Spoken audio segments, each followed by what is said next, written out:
All right, well, you're probably wondering why he read out of the book of Acts. Put your tomatoes and pitchforks away. We're going to do a summer series, but we will come back to the book of Revelation. We're going to spend this summer in the book of 1 Peter, and that's very deliberate. For one reason, because it's a book on suffering, and it parallels nicely with the apocalypse on the persecuted church being taught and exhorted to overcome. 1 Peter is going to focus on how we suffer well amid persecution. But we don't want to just dive into a book without knowing who we're talking about and who the author is. So I thought, well, let's go back and look at a narrative on our beloved Peter, our former fisherman who used to have the foot in mouth syndrome, who seemed to make a lot of rash decisions, but the Lord sanctified and used mightily for His glory. And so we're going to look at Acts chapter 12 today, and we're going to look at Peter undergoing persecution. And it's a very different Peter than we saw in the Gospels. It's a Peter who's seasoned a bit, who understands things, who has a proper perspective on persecution. If I may, let me set us in context, and then we'll dive right in. But first, just a brief word of prayer. Father, bless our time. Pray that you'd open our hearts to receive your word. You would give us clarity of thought. That you would help us to realize that you are sovereign, you are good, you are in control, and it is part of your plan. Father, I ask particular for forgiveness. Forgiveness in protesting, not being liked, in protesting even the mildest forms of persecution, which pale in comparison to what we see here with the Apostle Peter. It helps me realize how narrow and myopic my perspective often is. Father, you use persecution to advance your kingdom, to bring you glory, to shape us into the image of your Son. And for this, we thank you. We thank you even though we don't always understand it. We realize that is our problem. But you will help us. You will help us by your word, through your Holy Spirit. And I pray that you would give us a perspective that sees things clearly. Even though we don't always understand what you're doing in the short run, we understand your goal, and we can understand and accept and rejoice that your kingdom is being advanced, that your church is growing, that people are coming to Christ. We know that the testing of our faith produces endurance. Lord, help us to thank you for that. Help us to see it rightly. In Jesus' name, amen. Context. We're jumping into chapter 12. In chapter 11, we see two people groups who were far apart, the Jews and the Gentiles. Gentiles were particularly hated by the Jews. They were called dogs. There's no way you would worship with such a one, much less eat with one. And yet, somehow they've been brought together in this mystery of Christ. In Ephesians chapter 3, it talks about this mystery where Jews and Gentiles are brought together in one body, the bride of Christ. That which was not seen in the Old Testament, except for in glimpses, is now been brought into fruition. Where side by side we worship. We honor our Lord together. In chapter 13, the chapter after this one, we're going to see Paul and Barnabas being set aside by the Holy Spirit to take the gospel to the uttermost parts of the earth. And we'll see this pattern over and over again, where they will go to a town, they will go to the synagogue, they'll open up the Hebrew Scriptures, Paul will point to Christ. A few Jews believe, but overwhelmingly they reject. And then he takes the gospel message to who? To the Gentiles. And the church increasingly grows in this Gentile demographic. And here in chapter 12, before the first missionary journey starts, there seems to be a real need to understand the role of God's sovereignty and His power over persecution, because it's going to be a pattern from here on out. And people who are reading this, people who are coming to Christ, need to understand that the normal aspect of a Christian life is not one of ease. Can I get an amen there? We don't want to be surprised. One might wonder that something must be wrong. Is persecution actually part of God's plan? Or is God's plan being thwarted?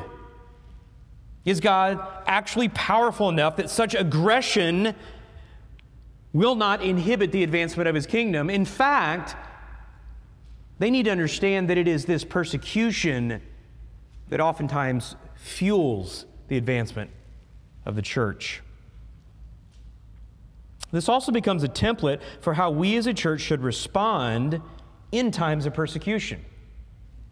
How do we rightly think about it? How do we rightly respond? Do we understand that God is sovereign and He is good? He is in control and He is advancing His kingdom one soul at a time. You know, 160 years ago, Abraham Lincoln, in the midst of the war between the states, was asked the question, President Lincoln, do you think that you are on God's side of this conflict? Of course, his answer was this: my concern is not whether God is on our side, but whether we are on God's side. In the midst of overwhelming persecution, the church probably has the same concern. Is God on our side? Are we on His side? Is there a plan in all this? Well, there is. There is. And what I want to do is take what we've been learning in Revelation. I want to look at it through a personal narrative where we see Peter respond. And then I want to move into the epistle. 3 points will guide our time. Number one, sovereign perseverance. If we're to have the right perspective on persecution, we have to understand that there is sovereign perseverance. That God will persevere His saints. Now I'm going to go ahead and give you a glimpse of what's ahead. He perseveres them sometimes through deliverance, but He also perseveres them sometimes through death. But He perseveres them and perseveres through them. Number two, sovereign justice. Sovereign justice. And three, sovereign advancement. Let's look at the first one. Look at verse 1 with me. Now, about that time, Herod the king laid hands on some who belonged to the church in order to mistreat them, and he had James, the brother of John, put to death with a sword. And that's meant to kind of shock you there, because we don't see that in the Gospels. And here we have, wait, hold on. Peter, James, and John. They were this trio. James and John, they were the Thunder Boys, right? We had so much hope for James that he would have this long and fruitful ministry. How is it possible that he's been put to death? I mean, what happened? What went wrong? But in order to understand this, we have to look at it from two angles. One, a human angle, and the other one, a divine angle. We have to understand why this is going on and what is going on. Because you say Herod, I'm like, Herod who? Is this Herod the Great? Is this the one that put in that wonderful program in Bethlehem, the first century version of Planned Parenthood at the time Christ was born? That Herod? Because that Herod was well known. He built up the Roman temple. His daddy made a deal with Pompey to take over Jerusalem without firing a shot. But we don't think much about him except for at Christmas time, right? Well, this is not Herod the Great, but let me tell you a little bit about Herod the Great, because you're going to see his DNA run throughout his family.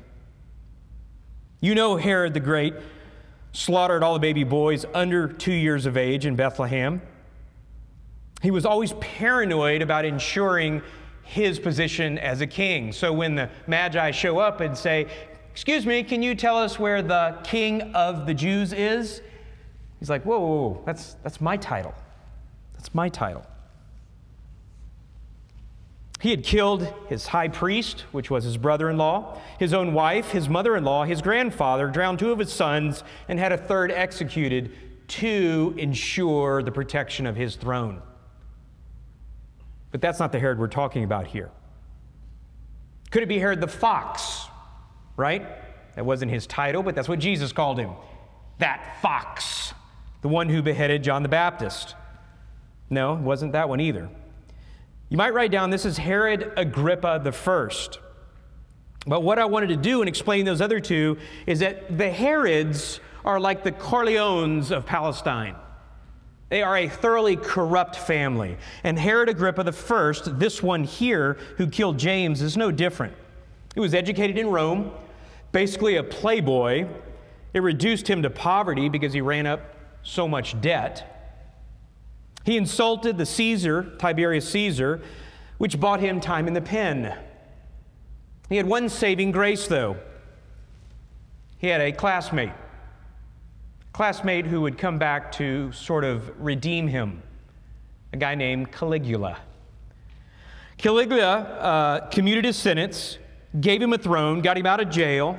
The year is AD 37, and we have him in control. What's interesting about Herod Agrippa I is that he played the Jewish card heavily. He liked Jerusalem. He spent a lot of time there. He endeared himself to the populace. He would build theaters, and he would add things to the climate and the culture that would make people like him. He was also thoroughly Jewish in that he, quote, carefully observed the laws of the country. In order to win Jewish support and maintain his position, he played to the grandstands by persecuting Christians. James being the one so far. James was the second martyr. And what's interesting here is that it says he had James executed with a sword. Literally, he was put to death with a sword, but the Greek uses the terms laying on of violent hands. And so it's the sense in which he was persecuted. He was abused, and then finally he was killed. And it was for the purpose of really whipping up the Jewish populace to like him. We're going to take care of these Christians that are such a scourge on society. That's the human part of the equation. What about the theological part? Well, James is now dead. One in the inner circle. And as a Christian, you're meant to go, whoa, how did that happen? I mean, I get it if doubting Thomas was taken out, right? Wasn't as important, but James? I get it that from a human perspective, Herod is evil, and he's part of this evil family, and he's corrupt, and he's playing to the grandstands and trying to win Jewish support. I get that. But God, how could you let James die? And so as you read this, you're meant to go, whoa, what's going on here? Well, in order to answer that theologically, we have to understand death from a divine perspective. Paul explains this in Philippians 1. You know this well. Chapter 1, verse 21. For to me, to live is Christ, to die is gain. But if I'm to live on in the flesh, this will mean fruitful labor for me. And I do not know which to choose, but I'm hard-pressed from both directions, having the desire to depart and be with Christ, for that is very much better, yet to remain on in the flesh is more necessary for your sake. I want you to focus on that phrase, that is very much better. 2 Corinthians 5:8 says, to be absent from the body is to be at home with the Lord. For the Christian, martyrdom is better than remaining on in the flesh. They're both good. Both are part of God's plan. But if you had a choice, if Paul had a choice, he'd say, I'd rather go home now. I'd rather be in heaven now. So if being with Christ is better than continuing on, the question for God is, what is best for him? And what we see here with James is that James, from a divine perspective, was given his inheritance early. As far as God's plan goes, it's better for God to have James come on home. And we know this. If you go back to the Gospels, John chapter 21, verse 22, Peter's kind of kicking back on this conversation about, who's going to live a long time, who's going to die. And it's intimated that Peter will be put to death. And Jesus says to Peter, well, what about him? Pointing to James. And Jesus says, don't you worry about that. You follow me. And you're seeing this played out here. Here's the point. God sovereignly allows persecution that sometimes, by his own sovereign plan, results in the better choice of death for Christians. And sometimes it works out in the better choice for God to remain on in the flesh.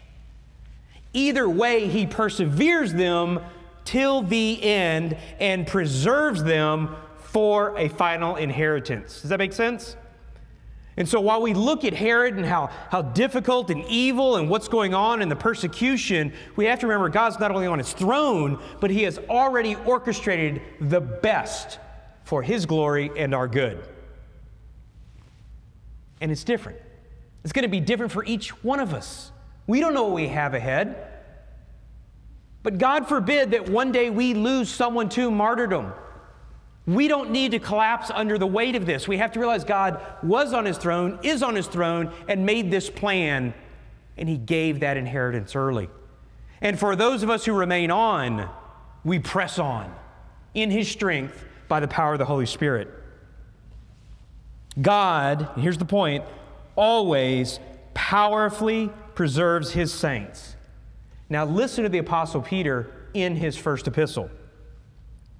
Blessed be the God and Father of our Lord Jesus Christ, who according to his great mercy has caused us to be born again to a living hope through the resurrection of Jesus Christ from the dead, to obtain an inheritance which is imperishable and undefiled and will not fade away, reserved in heaven for you, who are protected by the power of God through faith for a salvation ready to be revealed at the last time.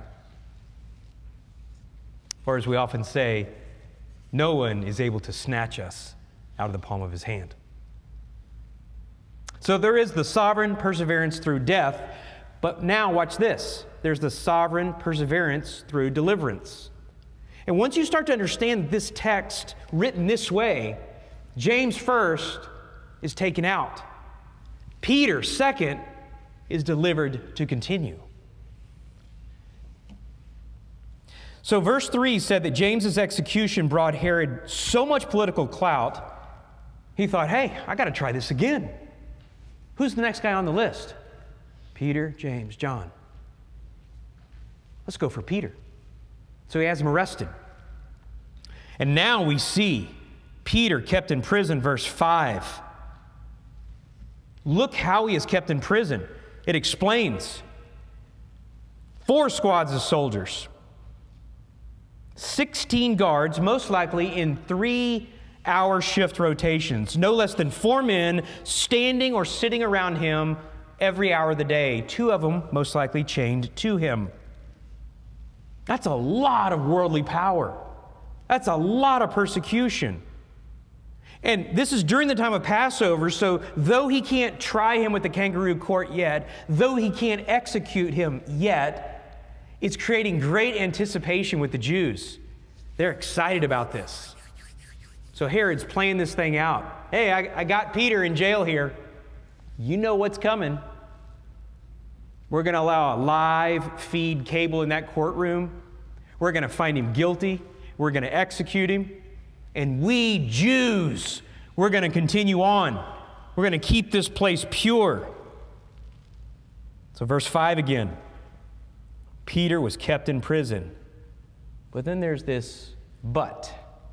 What do you see there? Look at it with me. But prayer for him was being made fervently by the church of God. Fervently. It's the same Greek word that is used to describe Christ's prayers in Gethsemane. The church has gathered together and is earnestly, fervently praying for Peter. I want us to think about that as a church right now. We don't have a brother in prison. We don't have the persecution weighing in heavy against us right now. But one day that may come. I would venture to say it will come. Will we gather together and fervently pray? I mean, really, really pray. Those kind of prayers that are like, Lord, we earnestly pray that you would release our brother from jail, that you would allow him to continue on, that you would choose to be glorified by advancing your kingdom through this saint. We know that it is better for him to go to heaven. But we pray that it is better for you and better for us right now to keep him on. Lord, please, but not my will be done, but thine. That's the kind of prayers that they're praying. If you're part of this congregation and you're not joining us for corporate prayer in the morning, I want to say you're missing out. That's too cliche. You're missing part of worship. We need to learn to pray together so tightly, so fervently, that it never comes to our mind that we would be the least bit embarrassed or there's something we couldn't talk about. We need to be so kingdom-minded that we're earnestly, fervently praying for God to do a work here with this little church that is above and beyond anything that we could imagine. In fact, we should expect it. The guy who discipled me used to say it this way: God likes it when you dog him. That sounds kind of funny, doesn't it? But God likes it when you entreat him so much. Lord, you can do this if you will. You can do this if you wish. If that's not your decretive will to do this, that's okay. But I'm going to pray fervently that it is. Bring this brother back to us. Bring Peter back. We need him.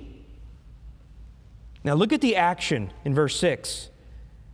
And on the very night when Herod was about to bring him forward, okay, it's time for the trial, Peter was sleeping between two soldiers, bound with two chains, and guards in front of the door were watching over the prison. This is no minimum security prison here, right? This is not a white-collar prison.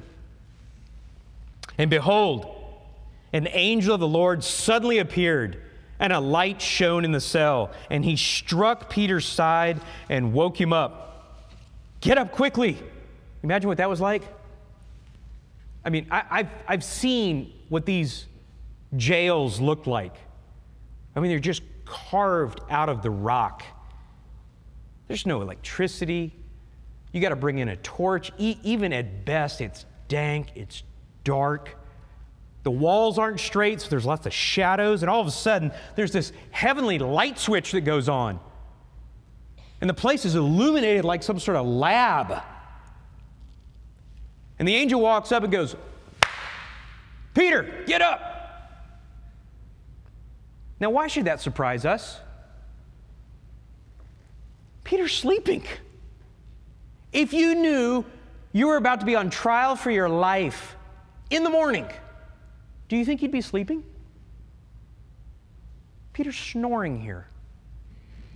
He's out of it, on a concrete floor, chained to two guys. It's like a longshoreman after 2 8-hour shifts. He's out like a light. Why? He hadn't been working. He's not tired. He's at peace. He's relaxed. He's not worried about anything. Get up quickly. Verse 7, and his chains fell off his hands. And the angel said to him, gird yourself and put on your sandals. And he did so. And he said to him, "Wrap your cloak around you and follow me." He's having to instruct Peter step by step because Peter didn't realize this is real. He's thinking this is a dream. It's kind of like when you wake your kids up in the middle of the night. Come on, put your clothes on. Put your shoes on. Come on, you can't go outside in your pajamas. Peter, gird your loins. That's where he takes the back end of his long cloth here and tucks it in his belt. Get ready to run. Get your sandals on. Be prepared. But he doesn't know what's going on. Verse 9, he continued to follow him, and he did not know what was being done by the angel, that it was real. He thought he was seeing a vision. When they passed the first and second guard, they came to the iron gate that leads to the city, which opened for them by itself. Literally, the Greek word is automateos, automatically. It opened automatically. Chains fall off. Doors open. Where are the guards? They're asleep. Lights go on, Peter gets slapped, chains fall off, doors open, guards don't even wake up. This is all miraculous. Peter then finds himself standing alone in the middle of the night in a Jerusalem street right in front of the city jail. Isn't that crazy? I can picture that. Surely this can't be real. Surely this is a dream. Verse 11, but when Peter came to himself, can't you imagine he's rubbing his eyes? What? When he came to himself, now I know for sure that the Lord has sent forth his angel and rescued me from the hand of Herod and from all that the Jewish people were expecting. What were they expecting? James' execution part 2. And when he realized this, he went to the house of Mary. I can imagine him running through these city streets in the middle of the night. They're wet. And he's wondering, is anyone going to see me? And he's running to the house of Mary, the mother of John, who is also called Mark. And this is where they were gathered together praying. Verse 13, when he knocked at the door of the gate, a servant girl named Rhoda came to answer. And she recognized Peter's voice. Ah! But she doesn't open the gate. What does she do? Because of her joy, verse 14, she did not open the gate, but ran in and announced that Peter was standing in front of the gate. That's hilarious to me. He gets out of jail. He gets past the guards. He gets past the gates. He can't even get into his own church. And what do they say to him? You're out of your mind in verse 15. They don't believe her. But she kept insisting it was so. And they kept saying, no, it's his angel. But Peter keeps knocking. And when they had opened the door, they saw him and were amazed. Incredible. Isn't that what we say? We use that word all the time. Incredible. Increíble. This is crazy. Why do we say that? If we were fervently praying, why do we say that when God answers, it's incredible? Incredible, unbelievable. Shouldn't our response be believable? Right? Let's try that. Let's introduce that into our vocabulary. Credible, believable. The fact that Peter isn't simply able to walk in tells you how scared this church is. They are terrified. They are on lockdown. They don't believe her, but Peter keeps knocking. Anyway, he finally gets in. And either as a result of instruction by the angel, we don't know, or just realizing that Jerusalem was way too hot to stay right now, he hightails it out of town.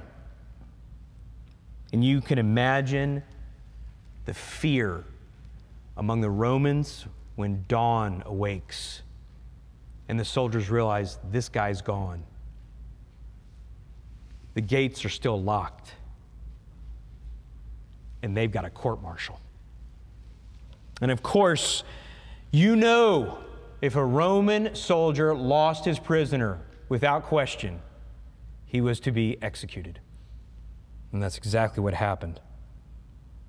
Verse 19, when Herod had searched for him and not found him, he examined the guards and ordered that they be led away to execution. And then there's something interesting here. It kind of sets up our next section. Then he went down from Judea to Caesarea and was spending time there. Well, let's recap before we go on. God sovereignly allows, I'm going to go a step further, ordains persecution of his church as part of his plan to advance his kingdom, so that God's people pray. And he answers those prayers as part of his sovereign good plan, sometimes to take them home, like with James, and sometimes to put them back in the game, like Peter. Sometimes it ends in death and other times in deliverance, but every time in perseverance, every time in preservation, every time in inheritance.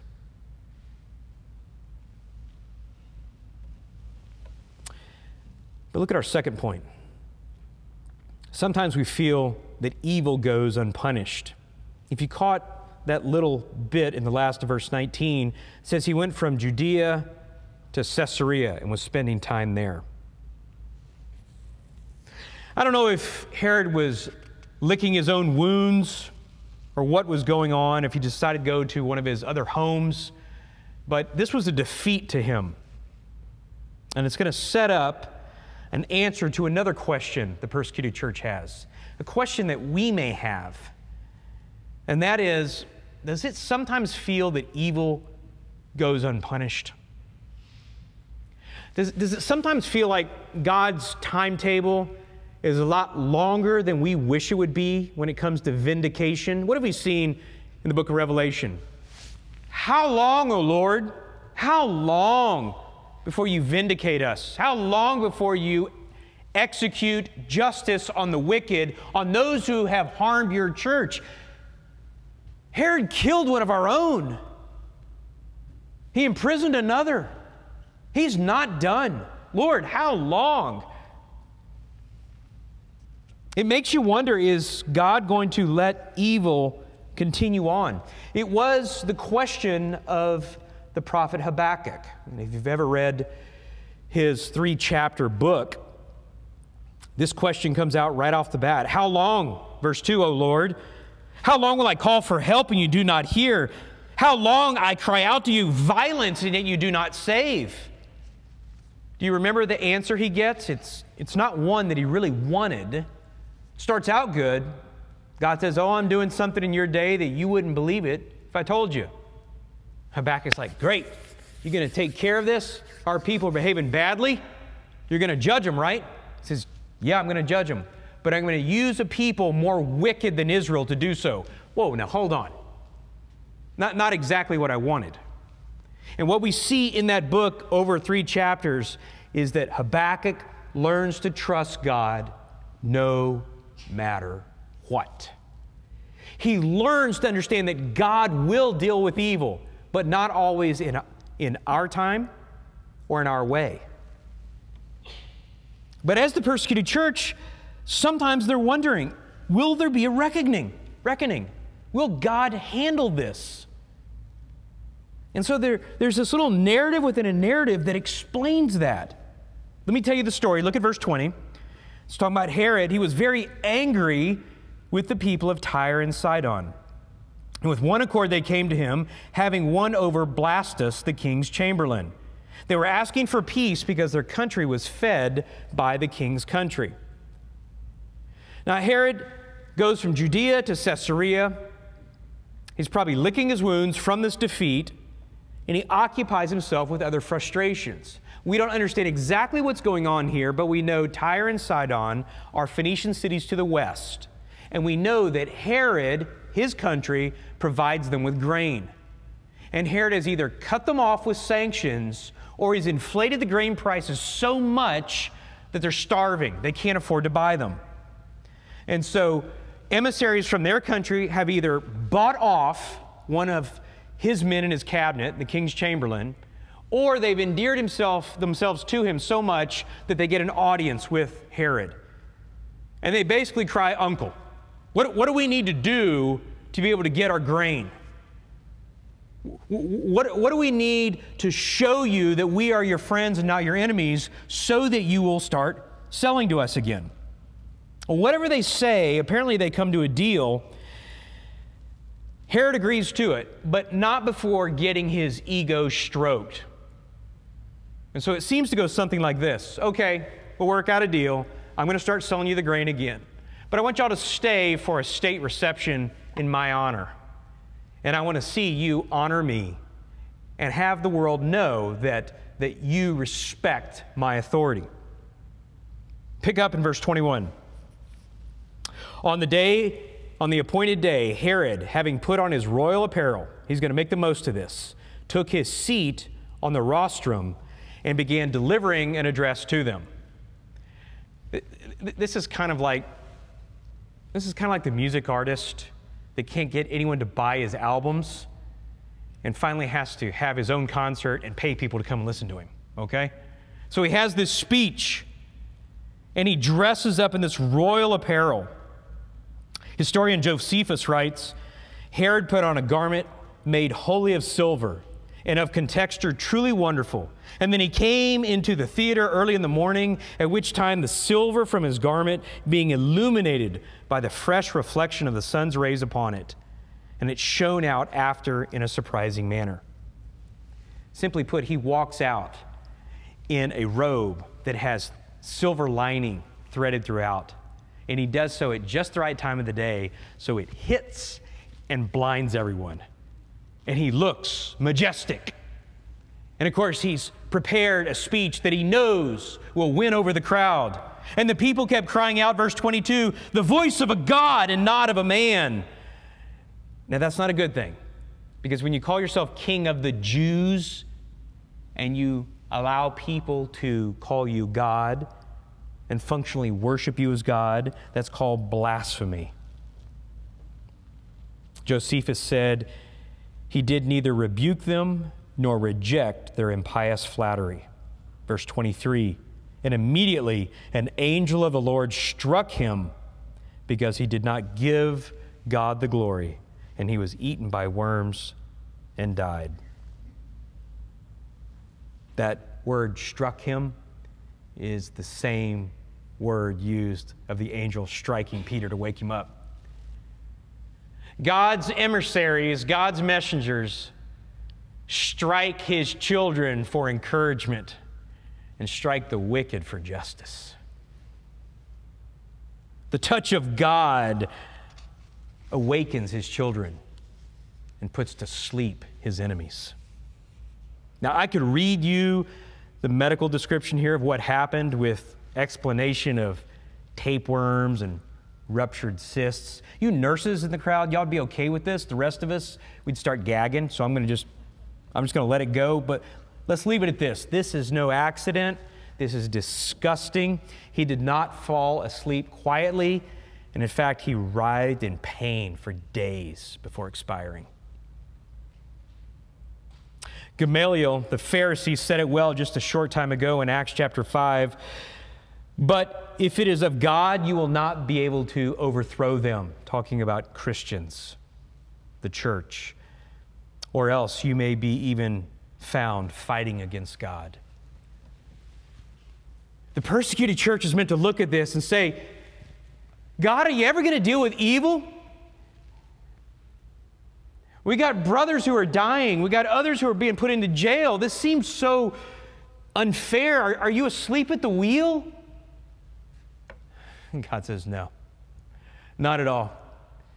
I'm giving some their inheritance early. I'm putting some back into play miraculously, and I'm going to reckon the accounts.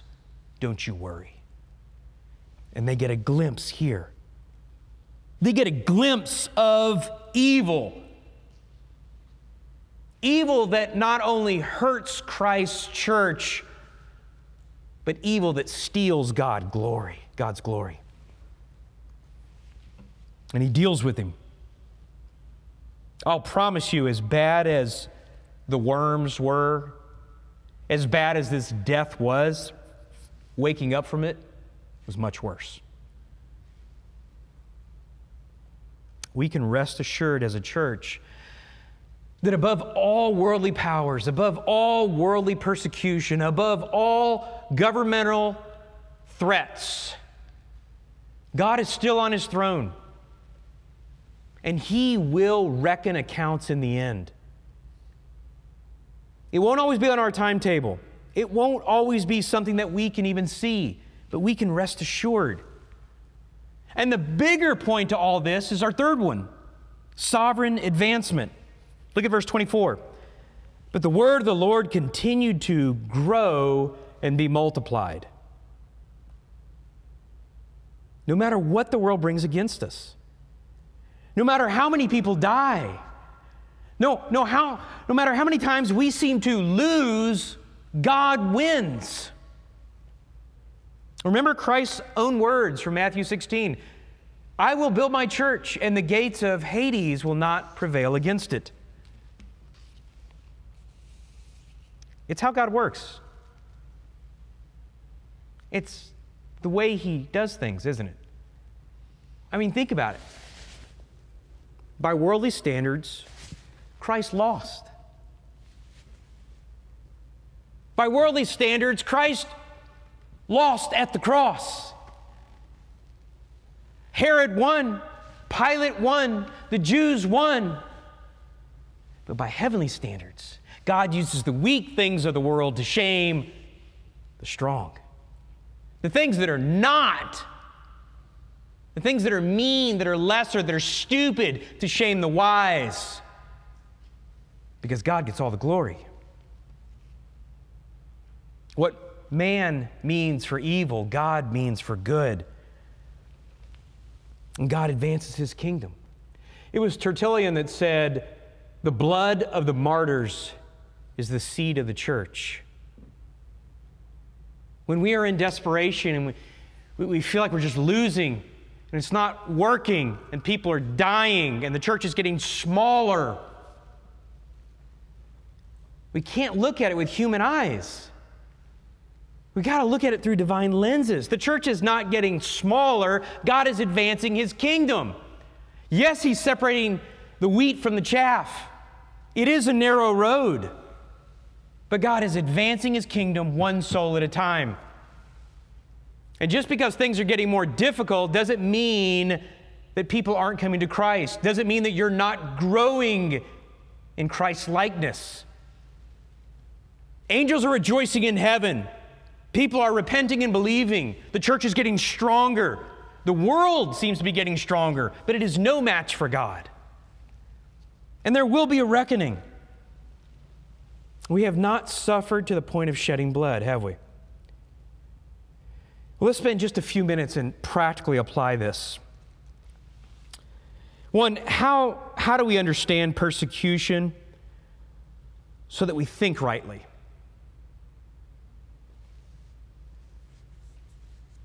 I think we have to understand what's called high theology. We have to understand that there's not some sort of yin and the yang in the universe, right? There's not two equally opposing forces, one good, one evil, one that has a little bit of bad in it, one bad that has a little bit of good in it. That's Eastern mysticism. No, there is creator and there is creation. There is God, our triune God, who is above all, who is transcendent, who is all-powerful, all-knowing, can be everywhere. And there is His creation, which is limited and finite. There are parts of His creation, the bride of Christ, that He has purchased with His Son's own shed blood and redeemed, and is bringing us into inheritance, some quickly, some slowly, as He advances His kingdom one soul at a time. God is not the author of evil, but has ordained and is allowing evil to come against His church. And He is rescuing, and no one is snatching any of us out of the palm of His hand. And it will be difficult, and it will get increasingly difficult, and we will become increasingly, desperately dependent upon Him. And we will gather together and pray fervently that God will do what we cannot. But that in no way changes His sovereign goodness, that He is in control. In fact, the only thing it really changes is us. and our perspective and our trust. Nothing can separate us from our Lord. So therefore, understanding that, how do we respond rightly? And this is where I feel like such a failure. I don't know about you, but I feel like the Israelites in the wilderness. When God does something great and provides manna from heaven, this is just so wonderful. This is like a Turkish delight. This is the best thing in the world. And like 2 weeks later, I'm complaining. So tired, we got nothing to eat. Do y'all feel that way too? My perspective is it's like horse blinders, you know? I can't see what's going on around me because I'm so focused on myself. I protest pain. Do you protest pain? I don't like it to be this way. You know what my pain protesting this week was? I'll confess it to you. I hate being hated. I hate being hated. You could literally fill a wall over the last 2 decades of ministry of former quote-unquote friends that hate me now. Some of it I probably deserved, okay? A whole lot of it was because I was teaching the Bible. A whole lot of it was when they came to me for help and I gave them solutions, it was not what they wanted to hear. I get the high theology part. The responding rightly, this is where I fail. And I imagine you do too. I hate being hated. But can I share with you that's sinful? Because what is that saying? God, I don't like what you're doing. I don't think it's fair what you're doing. You've saved me for all eternity.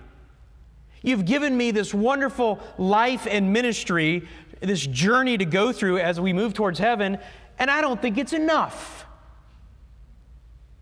Oh, I know your son was hated, but I don't think I should be hated. Do you see the absurdity here? Do you feel it? Sometimes I can't smell my own spiritual BO.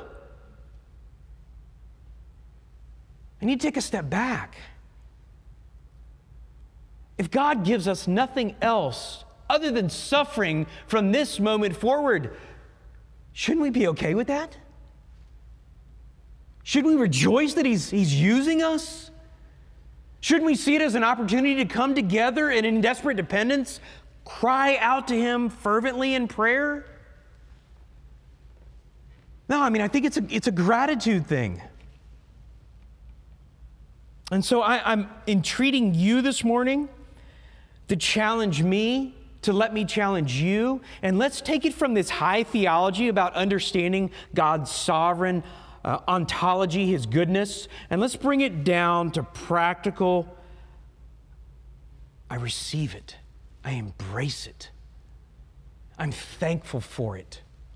I trust His way better than mine. Because I don't want to buckle under pressure. I want to be the kind of church that gathers together and is not rattled when one of our own is arrested.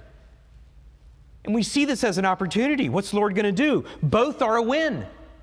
They take our brother or sister out, well, they got their inheritance early.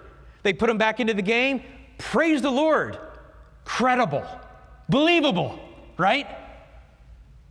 Or even if we just go forward from here and we never encounter persecution, other than people simply not liking us, we say, well, thank you, Lord. Because this gives us a taste of what Jesus Christ went through. This is part of the fellowship of His sufferings in a very, very small way. It gives us hope that we can look at our conversion and say, this is real, this is true, because if it weren't, He wouldn't be shaping us into the image of His Son. He wouldn't be moving us along in such a way that we become more and more dependent upon Him. And so I'm excited about 1 Peter. I'm excited to hear from this old fisherman, turned apostle, turned church planter, who was just a faithful guy. And I pray that you're encouraged as well.